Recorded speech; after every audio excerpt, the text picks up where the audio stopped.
This is the biggest thing I've ever handled, and it has everything I'd ever want. It's longer and thicker than the others. That's what she said.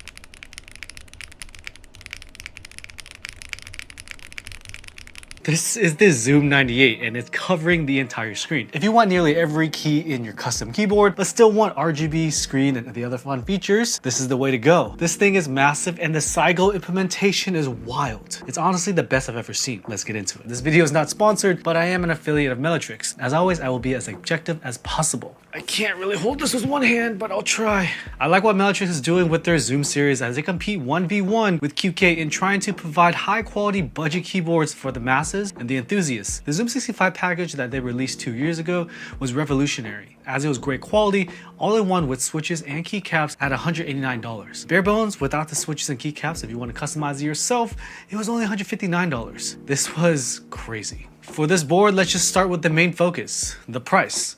The cheapest option with the wired PCB and the aluminum weight is $179 before shipping. This is the PVD weight here. If you go tri mode, which I do recommend, the wireless is very cool. And a PVD weight is $225. The unit we have here is a little baller. It's the SE. So it has chamfered golden edges and it has the PVD and the special orange anodization, which is a statement. This is $255. Slow sea shipping is $35 and faster air shipping is $63. So shipping is a little bit expensive compared to other vendors. With that in mind, let's dive into the review. Oh my God, I'm sweating. I'm actually sweating. This thing is heavy. Like I said, this thing is huge. This is my, okay, the rubber feet in the Proto kind of suck. I'm just gonna take those off. They're gonna flap around and they're gonna bother me. So prototype rubber feet don't stick. They have fixed it for the production run. This thing right here is bigger than my forearm, okay? I have a 30 by 80 desk and it definitely dwarfs it. It makes a GMK mat tiny. Overall, it has larger bezels and that kind of matches with the big boy aesthetic. It has extra bits of flair like the screen as well as the RGB above the right arrow. The screen module can be changed to a 2-key or a knob and a key. Don't do the knob and the key.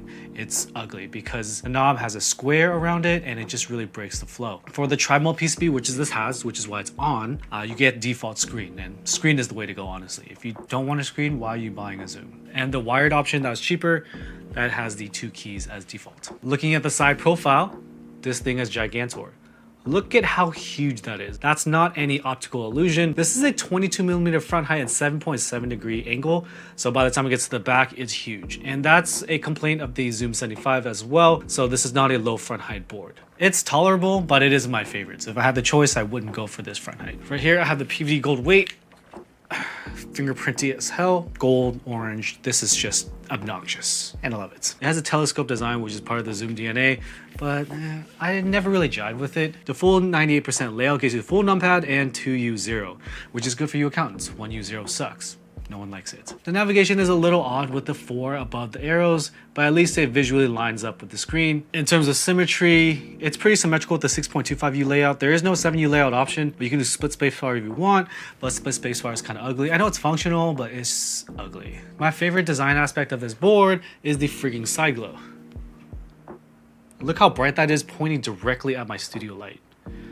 It's on both sides. Because it contours into the board, it definitely shows on the desk. I know it's a childish gamer aesthetic, but I'm still hella into it, so sorry. The bottom of the PCB has a ton of LEDs, so the LED right here is one of its most bright features. It's so bright that it's actually leaking on top of the board. That could be a little bit annoying to you, but if you just go rainbow, rainbow, it looks fine to me. So we have perky RGB here as well. So if you have perky of a single color and you have rainbow for the underglow, you're gonna see the light bleed conflict. Light bleed is just a very difficult thing to work with because the only way you can control light bleed is to have physical blockers. So that's PCB foam, and foam sucks. So yeah, this RGB is implemented very well and it really is #1 in the market. Any other underglow I've seen on gamer boards, it's so weak it gets eaten up by the desk, especially since there's not even any hotspots. The diffuser they use actually diffuses, look at that. Now for the build, they're using their gasket slip design, which looks like veggie straws. Other boards are using like jackets and stuff. The veggie strip seems to be a lot more surface area, so it goes along more the perimeter, and it sounds and feels very even. I did not use standoffs, and I was able to install with just a plate fork even on the polycarbonate plate. You can buy these plate forks from Fang Studios or 3D print them yourself. Link in the description. My least favorite thing is that because there's like a screen and RGB and all these features, they have to use ribbon cables. I don't know what the design behind it is. JSCs can't really push screens and stuff. That's a drawback because ribbon cables are very sensitive and easy to break. So one of my least favorite things is that this PCB is 1.2 millimeters. So you gotta use specific stabilizers or shims. I do not prefer 1.2 millimeter PCBs in general because it often mutes for the sake of flex. I used the provided stabilizers with this and they're actually really good. WS stabilizers have been kind of meh for me in the past. They sound great though. No ticking or rattle even after a week of using the board. I haven't used it longer, so I can't really tell you. Sometimes ticking happens months later. And in terms of the sound, this keyboard honestly sounds great. Every iteration, they're advancing the sound profile of their keyboards. The zoom98 was a good option, but you can hear how cheap it sounded. And it had some hollowness, native foam, had some weird sound around the knobs. The Zoom TKL sounded pretty good, only with a carbon fiber plate, but this big honking mass of a keyboard sounds amazing out of the box. No foam, no fancy plates, just nice poppy sound.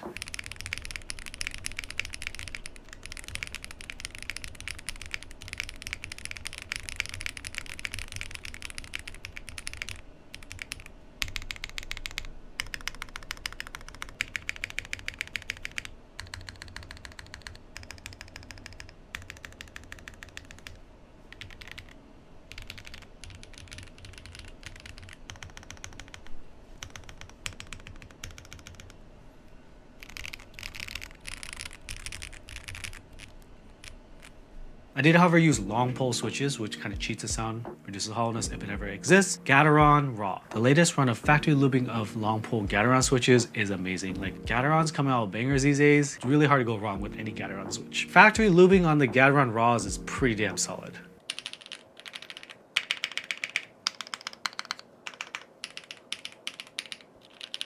Those are Gateron Raws, PC plate, no foams, the veggie straw mount, gasket mount, and GMK. And the WS stabilizers. Pretty solid, right? Not bad. Switches have no spring ping, and it's just a banger of a combination. The board is very poppy. I can definitely hear the gasket slip design doing work.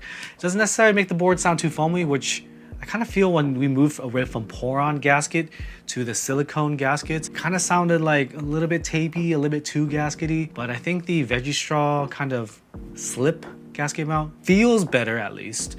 I feel like the sound is pretty clean, although it doesn't have that dry top mount sound. So if you want that dry top mount sound, which some people were saying in my KBD 8X Mark III video that it was hollow, that's just kind of what top mount sounds like. If you want that sound, this is not gonna have it. This is definitely a gaskety, poppy sounding board. And the thing that's cool about this is I tried the Odin from KBD Fans. It was a very big board, and the big board had weaknesses in specific places.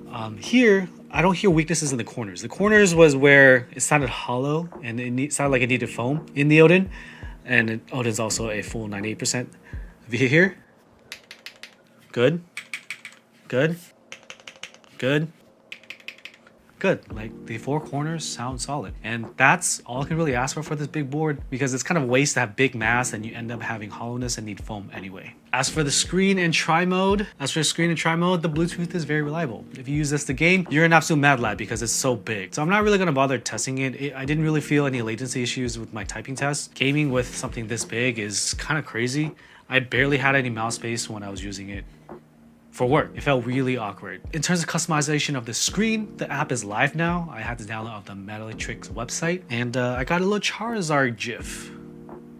Sorry, it's a little bright, which I'll lower it in editing, so it matches the black and orange aesthetic of the board. So what do I not like about this board? The screen has very limited use. I do not know how to use the PC diagnostics or show message alerts for Discord or WeChat. I wouldn't use it for that. I love the RGB above the right arrow, but the design is kind of odd. Why does it have that aperture look? I know it would look ugly, but I wish there was a 7U spacebar. I don't like 6.25U. The 22mm front height is kind of rough, honestly, but I do prefer having 19 or 20mm maximum, and lower is better. And as you can tell, the Pro rubber feet just suck. They just had the wrong links and it didn't really stay. Yeah, but they're fixing that. I asked them, I was like, hey, you gonna send me new feet? They're like, no, we're changing the design for the production run so the feet will stay in place better. I'm like, great, but what about this board right here? And last of all, I honestly hate how big this thing is. I do not use numpad, so this is just killing my mouse space. Personal preference, of course. That's it. Considering we just showcased a KD Fans TKL for $200, this being just a bit more to get more RGB, more keys, and the screen is kind of wild. The customization is pretty good with the different colors. Impressive that they prototyped every single color that they're selling, so make sure you check out the product page. And you can swap out the screen for a knob and 2 switches if you so desire. The other options are an extra fee. With the most baller option, this one, being only $255, Melee just came out with another banger for those who want a big keyboard at a budget price. Yeah, you want numpad, I guess. You work, you do spreadsheets and business papers. This is the one for you. Let me know in the comment section what you think of this keyboard. Thanks for watching. I'll see you in the next one. Peace.